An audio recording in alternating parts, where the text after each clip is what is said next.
welcome back to Real America's Voice and Just the News' Election 2020 special, Our Republic at Risk. As I mentioned, we've got a fantastic team, and we're going to be talking about the issues that you've told us that you care most about. First, I want to go to Dr. Gina Loudon. She's President of Programming for Real America's Voice, my co-host tonight in Florida.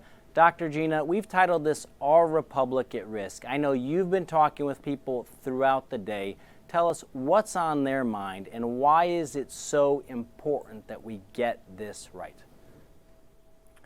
Well, Governor, the reason this is so important is because without our confidence in our electoral system, people begin to disengage from the process, which is exactly what those who began this sort of, effort to disenfranchise some might want to happen. It is a known fact that, take a country, for example, like Venezuela.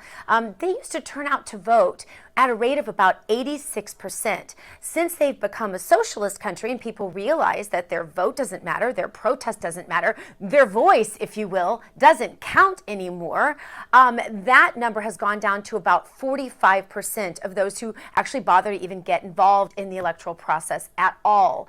And when you look at what's happened from, setting the narrative back in 2016 that the election of Donald Trump was rigged in the first place, then you look at the censoring of pro-Trump voices on mainstream media and social media that we've seen recently, the skewed polls that we know were published with saying Trump was going to lose in a landslide. This is all a form of grooming that was happening coming up to this election. The setting the narrative that Trump was going to refuse to step down. Remember all that prior to the election. Then announcing Biden prematurely as the winner, and now saying, anyone who talks about any sort of fraud or any irregularities in this vote that just took place is some sort of conspiracy theorist. All of these things are targeted by some, or at least this is the theory, to disenfranchise voters. And when you lose your confidence in your electoral system, you lose the involvement of people. That's what's at risk, Eric. That's why everyone, including Joe Biden, should be calling for this election to be certified and examined in every way, shape, and form. Yeah,